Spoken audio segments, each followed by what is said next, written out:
सकते हैं। एपिसोड के स्टार्ट में हमें ये बताया जाता है कि स्वान एम्पायर 9 एम्पायर्स के साथ मिलकर बनाई गई थी, जो कि गुजरते वक्त के साथ मार्शल टेक्निक का एक सोर्स बन गई थी। और यहाँ पर हमें ये भी बताया जाता है कि जो इसकी 9 एम्पायर टेक्निक को सीख लेगा वो इस स्वान एम्पायर का सेकंड राजा बन जाएगा। उसके बाद हमें यहाँ पर ये भी बताया जाता है कि वक्त गुजरने के साथ साथ मार्शल आर्ट की टेक्निक्स भी बदलती जा रही थी। और उसके बाद दोस्तों हमें ये भी बताया जाता है कि यहाँ पर हर जगह ही स्पेशली स्वान वर्ल्ड में गॉड ऑफ मार्शल बनने के लिए कोशिश शुरू कर देते हैं। और यहाँ पर सबसे ज्यादा स्ट्रगलिंग तो हमें नजर आती है स्वान वर्ल्ड में, जहाँ पर एक तरफ तो इंसान थे और दूसरी तरफ शैतान, और जबकि तीसरी तरफ 9 यंग मार्शल आर्ट के लोग थे। जबकि यहाँ पर हम ये भी देखते हैं कि गॉड मार्शल आर्ट का ह्यूमन ट्रेप अब बहुत ही ज्यादा बूढ़ा हो चुका था और ये खबर तो अब यहाँ पर पूरी दुनिया में फैल गई थी। अब इस बात की वजह से तो उनके क्लेन के लोग बहुत ही ज्यादा मुश्किल वक्त में से गुजर रहे थे। उसके बाद यहाँ पर हमें यांग वेन की न्यू अकेडमी को भी दिखाया जाता है। उसी वक्त यहाँ पर हमें एक एल्डर मास्टर भी दिखाए जाते हैं, जो कि वहाँ पर अनाउंसमेंट कर रहे थे कि यहाँ पर एक बहुत ही जबरदस्त फाइटिंग होने वाली है, जिसकी शुरुआत तो सैंग चुहान और उसके साथ वांग फैन मिलके करने वाले हैं। उसी वक्त वहाँ पर सैंग चौहान आ जाता है, जो कि वांग फैन को बुलाता है। और सैंग चौहान तो वहाँ पर आते ही वांग फैन की इंसल्ट शुरू कर देता है और उसे कहने लगता है कि तुम्हारे पास कोई भी एबिलिटीज नहीं और ना ही तुम इस कदर अमीर आदमी हो, इसीलिए तुम्हें हमारी लाइब्रेरी साफ करनी चाहिए ताकि तुम कोई पैसे कमा सको। और साथ में मैं तुम्हें ये भी बताता चलूं कि जिस लेवल तक मैं पहुंच चुका हूं उस लेवल तक पहुंचने का तो तुम सोच भी नहीं सकते, इसीलिए तुम इस फाइटिंग मैदान में बहुत ही बुरे लग रहे हो। अब वांग फैन उसकी सारी बातें खामोशी से सुनता है और उसके बाद उसे कहने लगता है कि मैं तुमसे माफी मांगता हूँ और मैं यहाँ से जाना चाहता हूँ। सैंग चौहान काफी ज्यादा गुस्से में आता है और उसे कहता है कि अच्छा ठीक है, मैं अपना सिर्फ एक हाथ और अपना एक पाँव यूज करूंगा, इसलिए तुम फाइटिंग छोड़ के ना जाओ। लेकिन वांग फैन का यहाँ पर फिर से उसके साथ फाइटिंग करने के लिए एग्री नहीं होता और वहाँ से जाने लगता है। तो सैंग चौहान उसे कहने लगता है कि तुम अगर मैदान छोड़ के गए तो ये मेरी इंसल्ट होगी। ये कहकर वो उसके ऊपर एक वार करने लगता है। उसी वक्त वहाँ पर एक लड़की आ जाती है जो कि इस वार को रोक लेती है। तो उसी वक्त उसे सैंग चौहान कहने लगता है कि तुम इस प्रकार से लड़के के लिए मेरे सामने क्यों आ रही हो। तो लू स्वामी वांग फैन से कहने लगती है कि तुम्हें क्या हुआ है। तो वो उसे कहने लगता है कि आज 3 मार्च है। तो वो उसे कहने लगती है कि ठीक है, मैं भी तुम्हारे साथ चलूंगी। जैसे ही लू स्वामी वहाँ से जाने लगती है तो एक लड़का उसे पीछे से आवाज देके कहने लगता है कि कल तो तुम्हारी भी फाइटिंग है, लेकिन वो उसे कहने लगती है कि मैं उसमें पार्टिसिपेट नहीं करूंगी। ये कहकर वो दोनों वहाँ से चले जाते हैं। ले सका यहाँ पर दोस्तों हमें ये बताया जाता है कि वांग फैन का भाई वांग पिन एक लड़की से मिलने के लिए उस तालाब पर आया था और वहाँ पर वो मर गया था। जैसे ही वांग फैन को इस बात का पता चलता है तो वो जल्दी से उस लड़की के घर पे जाता है, लेकिन वो लड़की उसके लिए दरवाजा नहीं खोलती। उसी वक्त वहाँ पर एक और लड़की उसे बताती है कि वो अपनी ट्रेनिंग करने के लिए गई है। वांग फैन को कुछ भी समझ नहीं आती, इसीलिए वो अपनी बाई की मौत की वजह जानने के लिए उस तालाब के अंदर छलांग लगा देता है, जहाँ पर उसे एक प्लेट मिलती है। तो वांग फैंग उस प्लेट को पकड़ के इरादा करता है कि मैं अपने भाई की मौत का बदला जरूर लूंगा। और वो ये भी कहने लगता है कि मैं 9 मार्शल आर्ट की टेक्निक को जरूर सीख लूंगा। दरअसल दोस्तों यहाँ पर हमें ये बताया जाता है कि वांग फैंग अभी मार्शल आर्ट के 4th लेवल पर था। वांग फैन और लू स्विमी आपस में बातें कर ही रहे थे कि उसी वक्त सैंग चौहान अपने दोस्तों के साथ आ जाता है और वहाँ पर आकर भी उसका मजाक उड़ाने लगता है। और वो वांग फैन से कहने लगता है कि लू स्विमी से थोड़ा दूर ही रहो, क्योंकि अगर तुम उसके साथ रहोगे तो उसका फ्यूचर भी बर्बाद हो जाएगा। तो वांग फैन सैंग चौहान से कहने लगता है कि लू स्विमी मेरी फ्रेंड है, इसीलिए वो खुद डिसाइड करेगी कि उसे किसके साथ रहना है और किसके साथ नहीं रहना। सैंग चौहान को भी उसकी बात सुनकर थोड़ा गुस्सा आ जाता है। इससे पहले कि वो उसके ऊपर अटैक करता, लू स्विमी दरमियान में आ जाती है। तो सैंग चौहान यहाँ पर लू स्विमी के साथ भी थोड़ा रोमांटिक होकर उसे कहने लगता है कि हम यहाँ पर मार्शल आर्ट की टेक्निक्स को सीखने के लिए आए हैं, इसलिए हमें यहाँ पर बेकार लोगों पर अपना टाइम नहीं वेस्ट करना चाहिए। उसी वक्त वहाँ पर खड़ा हुआ एक और लड़का उन लोगों को बताने लगता है कि कल तो लू स्विमी की फाइट भी है। उसी वक्त वांग फैंग लू स्विमी से कहने लगता है कि कल जो तुम्हारी फाइट है तुम्हें उसमें जरूर जाना चाहिए। तो लू स्विमी से कहने लगती है कि ठीक है, अगर तुम चाहते हो तो मैं उस फाइट में जरूर जाऊंगी, लेकिन उससे पहले मैं सैंग चौहान को तुमसे दूर कर देना चाहती हूँ ताकि वो तुम्हें डिस्टर्ब न कर सके। अब लू स्विमी के जाने के बाद तो सैंग चौहान फिर से उसके पास आता है और उसे कहने लगता है कि बुज़दिल लड़के लू स्वामी से थोड़ा दूर ही रहा करो। तो वांग फैन उसे कहने लगता है कि अगर मैं ऐसा ना करूं तो। उसी वक्त वो थोड़ा सा आगे आता है और वो पत्थरों के पास जहाँ पर उसने फूल चढ़ाए थे उस जगह पे आके खड़ा हो जाता है और उसे कहने लगता है कि मुझे याद आया यहाँ पर तो तुम्हारा भाई वांग पिंग दफन है। ये कहकर वो वहाँ पर पड़े हुए फूल और पत्थरों को लात मार देता है और हंसते हुए उसे कहने लगता है कि अगर तुम इस बात का बदला लेना चाहते हो तो कल मैदान में आ जाना। उसके जाने के बाद तो वांग फैन को बहुत गुस्सा आने लगता है और वो कहने लगता है कि अगर ये मेरी इंसल्ट करता तो चलेगा, लेकिन ये मेरे भाई की इंसल्ट करे ये मैं बर्दाश्त नहीं कर सकूंगा। और वो ये सोचता है कि इसके साथ फाइटिंग करने के लिए मुझे अपना रूप तब्दील करना होगा। ये कहकर वो अपने मुंह के ऊपर एक सिल्वर टाइगर मास्क लगा लेता है। नेक्स्ट सीन में हम सोंग चौहान को देखते हैं जो कि फाइटिंग एरिया में खड़ा हुआ था और सब लोगों के सामने कह रहा था कि वांग फैन आज यहाँ पर नहीं आ सकता, लेकिन फिर भी मुझे लगता है कि वो लोगों की भीड़ में पीछे छुपा हुआ मेरी बातें सुन रहा है, तो मैं उसे ओपन चैलेंज करता हूँ कि वो यहाँ पर आके मेरे साथ फाइटिंग करे। और मैं तुम्हें ये भी कहना चाहता हूँ कि अगर आज तुम फाइटिंग के लिए नहीं आए तो मैं हमेशा इसी तरह से तुम्हारे भाई की इंसल्ट करता रहूंगा। उसी वक्त हम वांग फैन को देखते हैं जो कि उड़ता हुआ उसके सामने आ जाता है। तो सोंग चौहान उसे कहने लगता है कि तुम कौन हो, क्योंकि सिल्वर टाइगर ने अपने मुंह के ऊपर मास्क चढ़ा रखा था। तो सिल्वर टाइगर उसे कहने लगता है कि मैं जो भी हूँ, लेकिन मुझे तुम्हारी बातें बिल्कुल भी अच्छी नहीं लग रही। अब ये सुन के तो सोंग चौहान को और भी गुस्सा आता है और वो उससे अटैक करने लगता है। उसी वक्त यहाँ पर सिल्वर टाइगर उसके मुंह पे एक जोरदार पंच मारता है जिससे वो दूर जाके गिरता है। अब ये देखकर तो अकेडमी के सभी लोग काफी हैरान रह जाते हैं।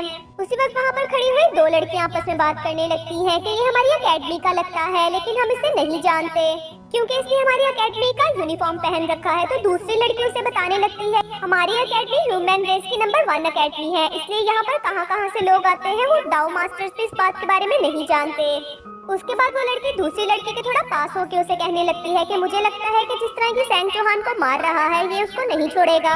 तो दूसरी लड़की भी कहने लगती है कि हाँ उसे जरूर इसे सबक सिखाना चाहिए क्योंकि वो हर वक्त सब लोगों की इंसल्ट करता रहता है। और दूसरी तरफ हम उन दोनों को देखते हैं, यहाँ पर इनकी फाइट जोरों शोर से चल रही थी और सैंग चौहान जो उसके ऊपर एकदम से अटैक करने लगता है, लेकिन सिल्वर टाइगर भी पीछे नहीं रहता और उसके ऊपर एक जबरदस्ती टेक्निक के साथ उसके ऊपर अटैक करता है। अब ये देख के तो एल्डर मास्टर एकदम से हैरान रह जाते हैं और ये कहने लगते हैं कि ये तो हमारी दाव आर्ट की मेंटोर टेक्निक है जिसको तो बड़े बड़े यूजर्स भी नहीं कर सकते, लेकिन पता चल रहा है कि ये मास्क वाला लड़का तो इस टेक्निक में बहुत ही ज्यादा माहिर है। उसी वक्त यहाँ पर हम देखते हैं कि सोंग चौहान थोड़ा घायल हो जाता है, लेकिन उसको बचाने के लिए उसका भाई मैदान में आता है और आते ही वांग फैन से कहने लगता है कि तुमने मेरे भाई पे अटैक किया है इसलिए मैं तुम्हें नहीं छोड़ूंगा। ये कहकर उसका भाई वांग फैन के ऊपर एक जोरदार अटैक करने ही वाला था कि वांग फैन जल्दी से अपनी मेंटोर टेक्निक का यूज करते हुए उसके अटैक को भी डॉज कर देता है। ये देख के तो उसका भाई हवा में जाता है ताकि उस पे वार कर सके। तो यहाँ पर सिल्वर टाइगर एकदम से उसके अटैक को फिर से रोक लेता है और उसे ये कहने लगता है मुझे पता है कि तुम एक समझदार आदमी हो, लेकिन मैं सिर्फ सैंग चौहान को सबक सिखाना चाहता था कि लोगों की इंसल्ट ना किया करे, इसलिए तुम हमारे दरमियान में ना आओ। उसी वक्त यहाँ पर हम वाइस्टीन को देखते हैं जो कि दरमियान में खड़े हुए अपने तमाम एल्डर मास्टर्स को बता रहे थे कि ये हमारी अकेडमी का एक स्टूडेंट है, इसीलिए मैं इसे अप्रिशिएट करना चाहता हूँ क्योंकि इसने बहुत ही जबरदस्त किस्म की टेक्निक यूज की है और साथ में मैं इसका नाम अब से सिल्वर टाइगर रखता हूँ।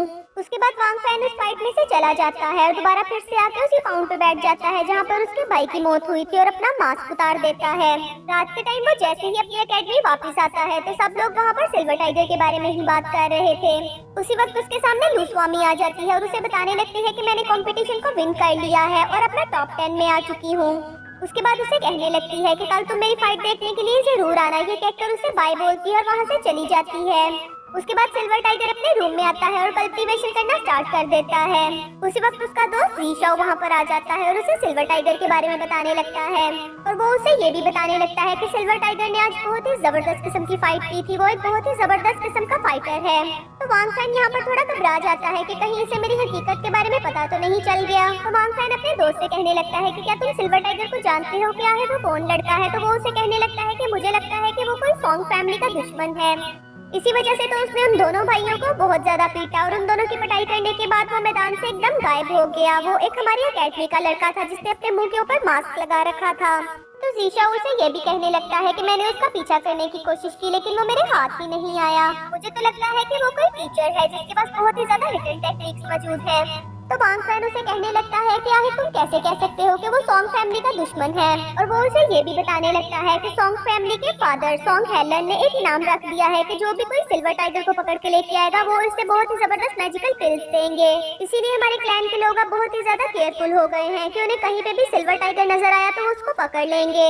और मुझे तो अब बेचारे सिल्वर टाइगर की फिक्र होने लगी है क्योंकि अब उसको और भी ज्यादा केयरफुल होना पड़ेगा।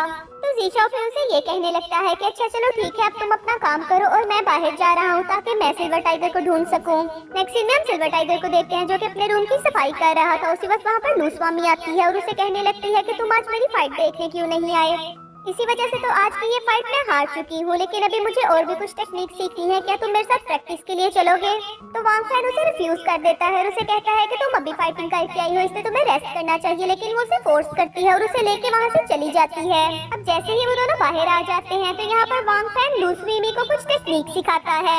लू स्वामी को प्रैक्टिस करवाने के बाद वांग फैन वहाँ से जाने लगता है तो उसके सामने एक आदमी आ जाता है जो कि उसे कहने लगता है कि मैं सैंग फैमिली से भेजा गया हूँ, इसलिए तुम्हें चुपचाप मेरे पीछे चलना होगा। वांग फैन चुपचाप उनके पीछे चलना शुरू कर देता है, लेकिन उन दोनों को जाते हुए जीशाओ देख लेता है। तो जीशाओ उसी वक्त भागा भागा लू स्वामी की बड़ी बहन के पास जाता है जो कि एक मार्शल आर्ट की टीचर थी, और उसे जाके सारी बात बताता है कि सैंग फैमिली के बेटों ने कल सिल्वर टाइगर से बहुत ज्यादा मार खाई, इसीलिए वो अब वांग फैन को परेशान कर रहे हैं। तो टीचर लू से कहने लगती है कि हमारे यहाँ पर आके हमारे स्टूडेंट को कोई भी नहीं लेके जा सकता। ये कहकर वो फौरन से उड़ के वहाँ से वांग फैन के सामने पहुँच जाती है और उन लोगों से कहने लगती है कि तुम लोग इस तरह से वांग फैन को नहीं लेके जा सकते हो। वो लोग वांग फैन को छोड़ के वहाँ से जाने लगते हैं, लेकिन सांग फैमिली का एक आदमी वांग फैन के पास आके उसे कहने लगता है कि अगर तुम्हें सिल्वर टाइगर के बारे में कोई भी इंफॉर्मेशन हासिल है और तुम्हें ये भी जानना है कि तुम्हारे भाई का कातिल कौन था, तो रात को सिल्वर टाइगर को लेके सैंग फैमिली में आ जाना। उसके बाद नेक्स्ट सीन में हम वांग फैन को देखते हैं जो कि बड़ी शिद्दत से इस बात का इंतजार कर रहा था कि अब रात हो, क्योंकि वो अपने भाई के कातिल का बदला लेना चाहता था। इसीलिए वो उसी वाली नदी के पास बैठ के कल्टीवेशन कर रहा था। जैसे ही उसको पता चलता है कि रात हो गई है, फौरन से उड़ के वो सैंग फैमिली में आ जाता है।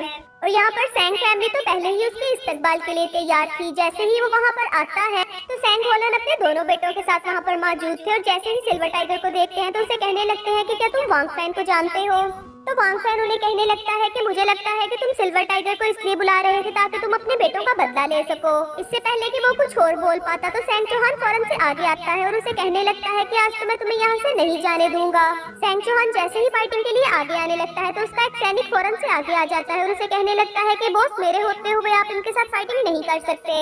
उसके बाद यहाँ पर हम सॉन्ग बाओ को देखते हैं जो कि फौरन से सिल्वर टाइगर के ऊपर अटैक करने के लिए आता है। उसी वक्त सिल्वर टाइगर भी अपनी ब्लू दाव मार्शल सोल को बाहर निकाल लेता है और उसके साथ फाइटिंग के लिए तैयार हो जाता है। ये देख के सॉन्ग बाओ डर जाता है और उसे कहने लगता है कि पूरी एकेडमी में इतनी ज्यादा स्पेशल टेक्निक किसी के पास नहीं है, इसीलिए मुझे इस बात का पक्का यकीन है कि तुम हमारी एकेडमी के हो ही नहीं, इसीलिए तुम मुझे ये बताओ कि तुम किस जगह से आए हो। अब ये देख के तो सॉन्ग हेलन भी खड़े हो जाते हैं और उसे कहने लगते हैं कि ये टेक्निक तो इतनी कम उम्र में किसी के पास भी नहीं। पिछले साल बस टीचर लू ही एक ऐसी लड़की थी जिसके पास ये टेक्निक थी, इसलिए ये टेक्निक तुम्हारे पास कहाँ से आई? तुम्हें हमें ये सब कुछ बताना होगा। लेकिन सिल्वर टाइगर उसको कोई जवाब नहीं देता तो वो गुस्से में आके उसके ऊपर अटैक कर देता है। अब यहाँ पर सिल्वर टाइगर भी चुप नहीं रहता और उसके साथ खूब लड़ाई शुरू कर देता है। अब उसी वक्त सॉन्ग हेलन इस बात को महसूस कर लेता है कि वो इसके साथ फाइटिंग में जीत नहीं सकता, इसीलिए वो उसे छोड़ देता है। लेकिन जाने से पहले सिल्वर टाइगर उसे ये पूछता है कि तुम वांग फैन को कुछ बताने वाले थे, तो उसका फादर उसे बताने लगता है कि जिस दिन उसके भाई की मौत हुई थी उसी दिन मैंने ज़ैंग शूशान को उसके रूम में से निकलता हुआ देखा था। सिल्वर टाइगर उसे थैंक्स बोलता है और वहाँ से चला जाता है और उसके जाने के बाद ही सैंग चौहान के बेटे उससे पूछने लगते हैं कि आपने उसे यहाँ से क्यों जाने दिया। तो वो अपने बेटों को बताने लगता है कि अगर तुम्हें उसके साथ फाइटिंग करना होगी तो तुम्हें खुद को और ज्यादा मजबूत बनाना होगा, और मैंने आज भी इसे इसलिए यहाँ से जाने दिया क्योंकि उसके पास ब्लू मार्शल दाव टेक्निक है जिसका मुकाबला मेरे लिए तो करना बहुत ही ज्यादा मुश्किल होगा, और मैं अब सिल्वर टाइगर का मुकाबला करने के लिए पर्पल क्विंजी टेक्निक को सीखने के लिए जा रहा हूँ। इसलिए जब तक मैं वहाँ से वापस नहीं आता तो फैमिली के सारे मामलात को अब तुम हैंडल करोगे। ये कहकर वो वहाँ से चले जाते हैं। अब दूसरी तरफ हम सिल्वर टाइगर को देखते हैं जो कि भागा हुआ जा रहा था ताकि वो ज़ैंग शूजिन को मार सके, क्योंकि वही उसके भाई का कातिल था।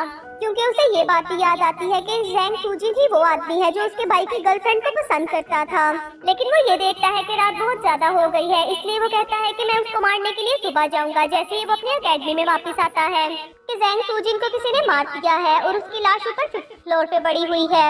अब ये सुन के तो सिल्वर टाइगर परेशान होता है कि मैं तो यहाँ पर हूँ, फिर उसको पता नहीं किसने मारा। उसी वक्त यहाँ पर हम ज़ैंग शूजिन के भाई को देखते हैं जो कि बहुत ही परेशान बैठा हुआ था, और वो ये कह रहा था कि मेरे भाई के मुंह के ऊपर बहुत ही बुरी तरह से निशान पड़े हैं, जैसे उसे किसी भेड़िए ने काटा हो। और मुझे पक्का पता है कि ये काम वुल्फ रेस के लोगों का है। और यहाँ पर टीचर लू भी जैसे ही उसकी लाश को देखती है तो वो भी यही कहने लगती है कि मुझे पक्का यकीन है कि ये काम वुल्फ रेस के लोगों का है, क्योंकि वो बहुत ज्यादा हमारे लोगों को मार चुके हैं। लेकिन वांग फैन तो यहाँ पर किसी अलग ही सोच में नजर आता है, क्योंकि वो ये सोच रहा था कि मुझे तो ये किसी और का ही काम लगता है। उसी वक्त वांग फैन के पास टीचर लू आ जाती है तो वो उन्हें ये कहने लगता है कि क्या आप मेरे भाई के कातिल के बारे में जानती हैं? तो टीचर लू उसे कहने लगती है कि मास्टर्स इस बात के बारे में अभी तहकीक कर रहे हैं, जैसे ही हमें कुछ पता चलेगा तो हम तुम्हें जरूर बताएंगे। नेक्स्ट सीन में हम वांग फैन को देखते हैं जो कि अपने कमरे में मौजूद था और उसे ऐसे लग रहा था कि कोई उस पर नजर रखे हुए है। उसी वक्त उसने अपनी खिड़की खोल के देखी, जो आदमी उसे छुप के देख रहा था। जैसे ही उसने देखा कि वांग फैन ने उसे देख लिया है, वहाँ से भागना शुरू कर देता है। अब यहाँ पर वांग फैन भी अपने सिल्वर टाइगर रूप में आ जाता है और उसके पीछे भागना शुरू कर देता है।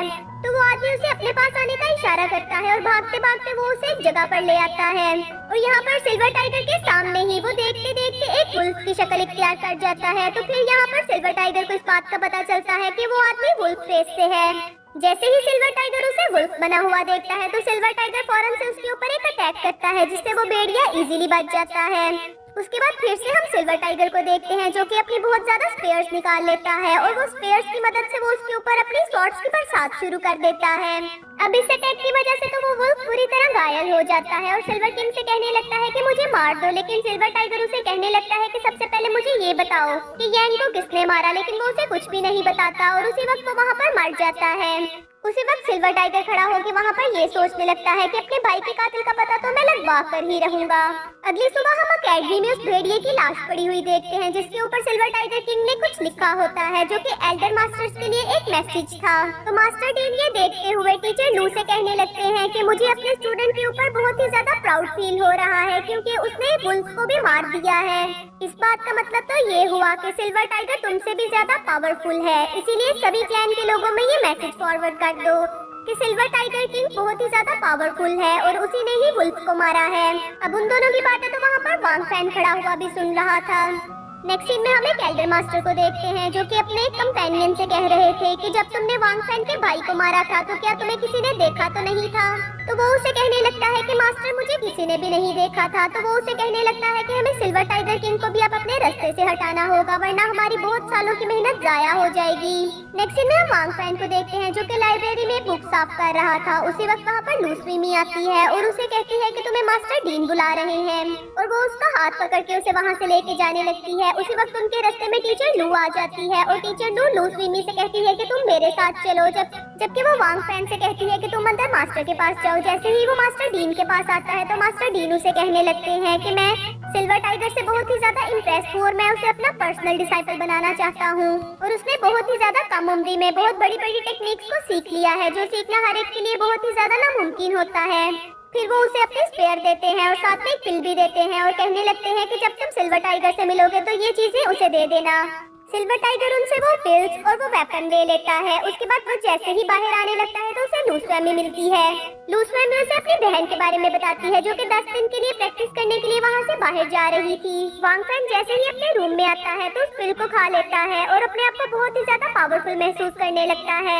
उसी वक्त वांग फैन ये भी सोचने लगता है कि अब मुझे इस वेपन के साथ भी प्रैक्टिस करनी होगी, इसीलिए वो अपने कमरे में ही उसके साथ प्रैक्टिस शुरू कर देता है।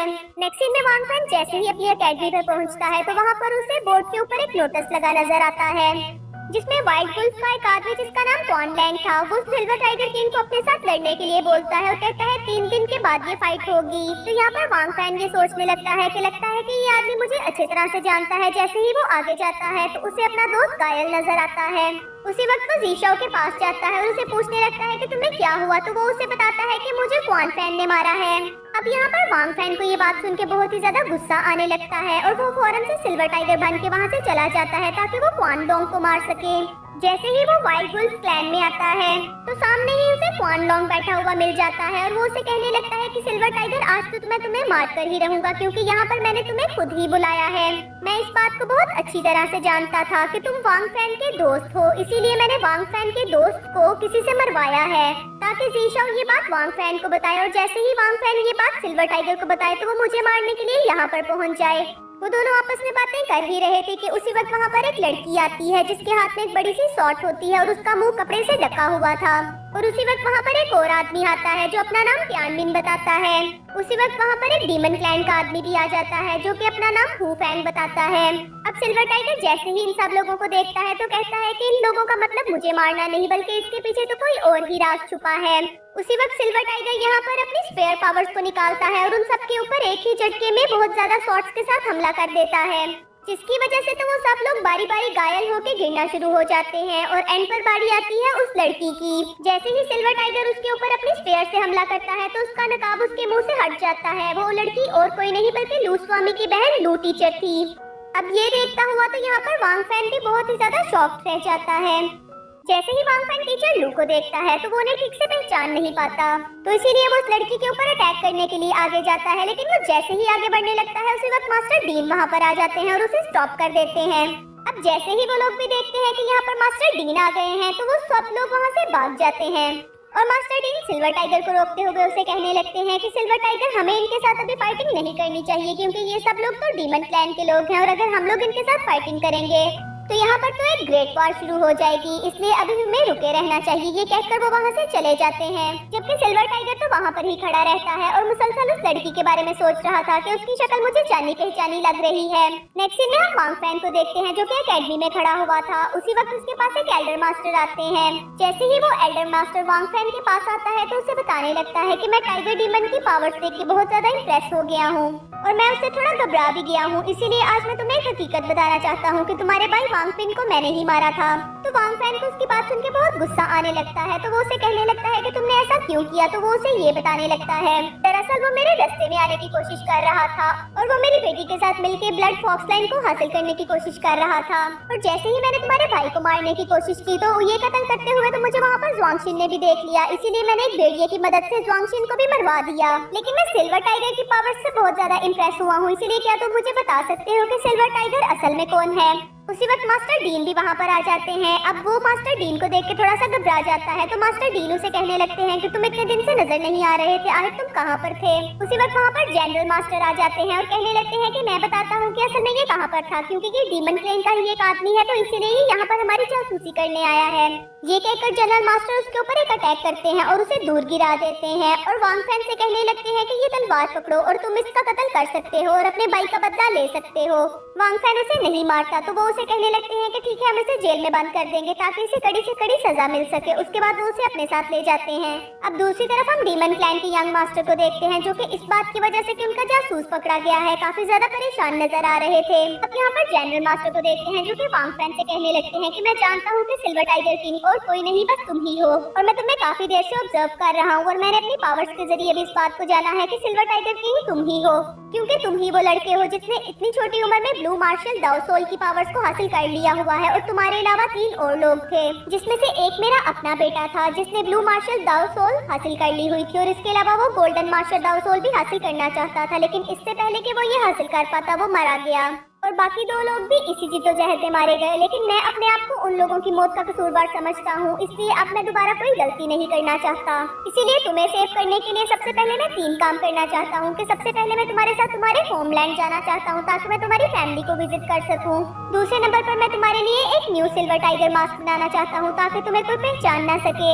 और तीसरे नंबर पर मैं तुम्हें 15 दिन के लिए यूलिंग टावर भेजना चाहता हूँ ताकि तुम और ट्रेनिंग हासिल कर सको। तो वांग फैन उन्हें कहने लगता है कि मैं बहुत ज्यादा वर्क हार्ड करूंगा। ये कहकर वो वहाँ से चला जाता है। नेक्स्ट सीन में हम वांग फैन को देखते हैं जो कि लाइब्रेरी में बैठा हुआ एक बुक पढ़ रहा था। उसी वक्त उसे लाइफ और डेथ टेक्निक का पता चलता है, तो वांग फैन कहने लगता है कि जैसे ही मैं इस टेक्निक को सीखूंगा तो मैं जल्दी ही पर्पल कुंजी टेक्निक को भी सीख लूंगा। उसी वक्त यहाँ पर हम वांग फैन के पास देखते हैं कि लूसी मी आ जाती है और उसे बहुत ही एक्साइटमेंट में बताने लगती है कि मैंने ग्रीन लिंची टेक्निक को सीख लिया है। नेक्स्ट सीन में हम डीमन क्लैन के यंग मास्टर को देखते हैं जो कि उनके क्लैन में आता है और वहाँ पर खड़े हुए सभी स्टूडेंट से कहने लगता है कि मैं सिल्वर टाइगर किंग के साथ फाइटिंग करना चाहता हूँ और अगर वो मेरे साथ फाइटिंग करने के लिए नहीं आया तो वो अपने सारे ह्यूमन क्लैन को खतरे में डाल देगा। उसकी बात सुन के तो सभी लोग डरने लगते हैं, लेकिन वो अपनी बात मुकम्मल करके वहाँ से चला जाता है। नेक्स्ट सीन में हम वांग फैन को देखते हैं जो कि जनरल मास्टर के साथ बैठा हुआ था और वो उसे कह रहे थे कि डीमन क्लैन के लोग बहुत ही ज्यादा पावरफुल हैं और इससे पहले कि तुम उन लोगों के साथ फाइटिंग करो सबसे पहले मैं तुम्हें लिंग्यू टावर पर लेके जाना चाहता हूँ। अगले ही दिन वो उसे लिंग्यू टावर पर ले जाते हैं और जैसे ही वो उस टावर के अंदर जाते हैं तो सामने बहुत ज्यादा पिल्स बन रही थी।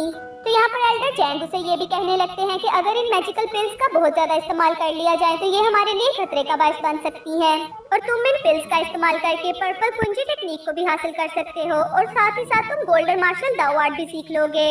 जैसे ही वांग फैन एल्डर मास्टर की बात सुनता है तो वो वहीं पर बैठ के कल्टीवेशन का प्रोसेस स्टार्ट कर देता है, जो कि उसको करने में काफी ज्यादा प्रॉब्लम हो रही थी। उसी वक्त वो नीचे उतर आता है और मास्टर से कहने लगता है कि ये मेरे लिए काफी मुश्किल हो रही है। तो मास्टर उसे कहने लगते हैं कि अभी तुम्हें काफी प्रैक्टिस की जरूरत होगी। उसी वक्त मास्टर जैंग उसको एक न्यू स्पेयर और साथ में एक न्यू मास्क भी देते हैं, जो कि उन्होंने उसके लिए ही बनाया था। जैसे ही वांग फैन वहाँ से चला जाता है तो एल्डर मास्टर ये सोचने लगते हैं मुझे वांग फैन को थोड़ा नीचा दिखाना होगा, क्योंकि ऐसा ना हो कि वो गोल्डन मार्शल आर्ट दाओ की टेक्निक के बारे में बहुत ही ज्यादा इजी हो और ये सोचते हुए वो ज्यादा प्रैक्टिस ना करे। इसीलिए मुझे उस बात को क्लियर कर देना चाहिए कि ये काम उसके लिए काफी ज्यादा मुश्किल होगा। अगले ही लम्हे वो वांग फैन के रूम में पहुंच जाते हैं और उसे कहने लगते हैं कि तुम्हें क्या लगता है कि golden martial art dao techniques हासिल करना बहुत ज्यादा इजी काम है और तुम्हें अपनी सारी पावर्स को यूज करते हुए इन टेक्निक्स को हासिल करना होगा और इसके लिए तुम्हें काफी ज्यादा मेहनत करना होगी। नेक्स्ट सीन में हम वांग फैन को देखते हैं जो कि अपने दोस्तों के साथ बैठा हुआ डिनर कर रहा था। उसी वक्त उसका दोस्त रीशा उसे कहने लगता है कि तुम जानते हो कि कल सिल्वर टाइगर किंग की एक बहुत बड़ी फाइट होने वाली है जो कि डीमन क्लैन के लोगों के साथ होने वाली है और तुम जानते हो कि मैं सिल्वर टाइगर किंग को बहुत ही ज्यादा अच्छे तरीके से जानता हूँ। तो वांग फैन उसकी बात सुन के अपने माथे पे हाथ रख लेता है और उसे कहने लगता है कि आखिर तुम सिल्वर टाइगर के बारे में इतना ज्यादा कैसे जानते हो। और जीशा यहाँ पर लू स्वामी से भी कहने लगता है कि क्या तुम सिल्वर टाइगर के बारे में जानती हो, तो वो भी कहने लगती है कि नहीं, मैं सिल्वर टाइगर के बारे में कुछ नहीं जानती। तो जीशा उसे कहने लगता है कि मैं तुम्हें सिल्वर टाइगर किंग के बारे में एक सीक्रेट बताता हूँ कि वो मास्टर चैन के साथ ट्रेनिंग के लिए जा रहा है ताकि वो डीमन क्लैन के लोगों के साथ फाइटिंग कर सके। वो लोग आपस में बातें कर ही रहे थे कि उसी वक्त वहाँ पर सैंग चौहान आ जाता है और जैसे ही वो सैंग चौहान को देखता है तो जीशा उसे कहने लगता है कि तुम जानते हो कि सिल्वर टाइगर किंग बहुत ही पावरफुल है। तो सैंग चौहान उसे कहने लगता है कि तुम सिल्वर टाइगर किंग को पावरफुल कहकर मेरी इंसल्ट कर रहे हो। ये कहकर वो उसके ऊपर अटैक करने लगता है। अब जीशा को बचाने के लिए तो लू स्वामी आगे बढ़ती है और उसके मुंह पे एक जोरदार से मात्रा मारती है, जिसकी वजह से तो उसका सारा मुंह ही बिगड़ के रह जाता है। अब ये देखते हुए तो सोंगचैन का भाई आगे आ जाता है और वो भी लू स्वामी के साथ फाइटिंग शुरू कर देता है। अब यहाँ पर वो दोनों भाई तो लू स्वामी के हाथों से बुरी तरह से मारे जाते हैं, इसलिए उन दोनों काफी गुस्से में आते हैं और वहाँ से चले जाते हैं। जीशा बाहर आके उन दोनों पे हंसने लगता है और उसे कहने लगता है कि तुम दोनों ने एक लड़की से मार खाई है। और यहाँ पर सोंग चौहान अपने घर वापस आ जाता है और अपने बड़े भाई से कहने लगता है कि आखिर लोग हमारी इंसल्ट कब तक करते रहेंगे, मुझे उन लोगों से बदला लेना है। अब ये कहता हुआ तो वो काफी ज्यादा गुस्से में आ जाता है और अपने ही घर के बर्तन तोड़ने लगता है। तो उसका बड़ा भाई उसे समझाने लगता है कि हमें ऐसा नहीं करना चाहिए, क्योंकि अभी हम उस रैंक पर नहीं पहुंचे जिस रैंक पे लू स्वामी पहुंच चुकी है और इसके लिए अभी हमें काफी ज्यादा स्ट्रगल करना होगी। वो दोनों आपस में बातें कर ही रहे थे कि उसी वक्त वहाँ पर डीमन क्लैन के यंग मास्टर यूबली आ जाते हैं और डीमन यूबली वहाँ पर आते ही उन लोगों को ये बताने लगते हैं कि मैं चाहता हूँ कि तुम लोग मेरे से मदद ले लो और मैं जानता हूँ कि तुम लोग वांग फैन को बिल्कुल भी पसंद नहीं करते और इसके अलावा तुम लोग सिल्वर टाइगर किंग को भी पसंद नहीं करते और मैं इस सिलसिले में तुम्हारी हेल्प कर सकता हूँ और मैं तुम लोगों को इतना ज्यादा पावरफुल बना दूंगा कि तुम लोग क्विंजी टेक्निक को भी हासिल कर लोगे। तो सैंग चौहान अपने भाई से कहने लगता है कि हमें इसकी बात सुन लेनी चाहिए और इससे मदद जरूर ले लेनी चाहिए। तो डीमन यूबली उन्हें कहने लगता है कि ठीक है, इस बारे में मैं तुम्हारे फादर से ही बात करूंगा। तो वो दोनों भाई उससे बताने लगते हैं कि हमारे फादर अभी कल्टीवेशन कर रहे हैं। उसी वक्त उनके फादर भी वहाँ पर आ जाते हैं और डीमन यूबली के सामने झुक जाते हैं और उसे कहने लगते हैं कि तुम मुझे क्विंजी टेक्निक के बारे में वो पिल्स दे दो और इसके लिए मैं सारी उम्र तुम्हारा सर्वेंट बन के रहूंगा। तो वो उसकी बात सुनकर थोड़ा मुस्कुराने लगते हैं और उसे कहने लगते हैं कि एक बार फिर अच्छे से सोच लो। वो कहता है कि ठीक है, इस तरह लोगों से इंसल्ट करवाने से बेहतर है कि मैं आपसे वो पिल्स ले लूं। तो वो उसे वो पिल्स दे देते हैं। इसके साथ साथ डीमन यूबली उन्हें एक बुक भी दे देते हैं जिसमें क्विंजी टेक्निक को सीखने के बारे में काफी कुछ लिखा हुआ था। अब ये सोचते हुए डीमन यूबली बहुत ज्यादा मुस्कुराने लगते हैं और कहने लगते हैं कि मैंने सैंग फैमिली को अपना गुलाम बना ही लिया है, जो कि आगे मेरी पावर्स को भी बहुत ज्यादा बढ़ा देगा। नेक्स्ट सीन में हम फिर से वांग फैन को देखते हैं जो कि अपने दोस्तों के साथ बैठा हुआ डिनर कर रहा था। तो जीशा उसे कहने लगता है कि मैं सिल्वर टाइगर किंग के बारे में जानकर ही रहूंगा। नेक्स्ट सीन में हम लू स्वामी को देखते हैं जो कि वांग फैन के साथ प्रैक्टिस कर रही थी। उसी वक्त उसकी बैंड टीचर लू वहाँ पे आ जाती है और उसे अप्रिशिएट करते हुए कहने लगती है कि तुम बहुत अच्छी प्रैक्टिस कर रही हो। वांग फैन जैसे ही टीचर लू को देखता है तो उसे याद आता है कि मैंने इस लड़की को पहले भी कहीं पर देखा है, जबकि वो भी उसे देख के थोड़ा चौंक जाती है। टीचर लू उन दोनों को प्रैक्टिस करते हुए देख के दोनों को ही अप्रिशिएट करती है। उसके बाद वो दोनों वहाँ से चले जाते जाते हैं। नेक्स्ट सीन में हम वांग फैन को देखते हैं जो कि अपने रूम में बैठा हुआ कल्टीवेशन कर रहा था। उसी वक्त उसका दोस्त जीशाओ वहाँ पर आता है। इससे पहले कि वो वांग फैन से कुछ कह पाता, उसी वक्त वहाँ पर मास्टर जैंग आ जाते हैं और मास्टर जैंग आते ही वहाँ पर जीशाओ को गहरी नींद सुला देते हैं ताकि वो उनकी बातें ना सुन सके। मास्टर जैसे ही यहाँ पर वांग फैन को देखते हैं तो वो ब्लू मार्शल आर्ट दाओ की लास्ट स्टेज पर होता है। ये देखकर वो बहुत ज्यादा खुश होते हैं और उसे अप्रिशिएट करते हैं और मास्टर उसे कहने लगते हैं कि अब मैं तुम्हारी एज लोगों को और भी ज्यादा बताया करूंगा ताकि किसी को तुम पर शक न हो। ये कहकर वो वहाँ से चले जाते हैं और वांग फैन उन्हें उनकी इस बात के लिए बहुत ज्यादा शुक्रिया कहता है। नेक्स्ट सीन में हम जनरल मास्टर को देखते हैं जिनके पास ग्रीन मास्टर आता है और उन्हें बताने लगता है कि मैंने क्विंजी दाओ सोल की पावर को हासिल कर लिया है। अब ये कहता हुआ तो वो काफी ज्यादा इतराए जा रहा था और जनरल मास्टर को उसकी इस बात पे काफी गुस्सा आता है, इसलिए वो उसकी अच्छी खासी धुलाई कर देते हैं। नेक्स्ट सीन में हम फिर से वांग फैन को देखते हैं जो कि लाइब्रेरी में बैठा हुआ अपनी बुक्स पढ़ रहा था। उसी वक्त उसके पास जीशाओ आता है और उसे कहने लगता है कि तुम्हें मेरे साथ फाइटिंग पर चलना होगा क्योंकि ये फाइटिंग तो डीमन क्लैन के यंग मास्टर यूबली और साथ में सिल्वर टाइगर किंग के दरमियान में होने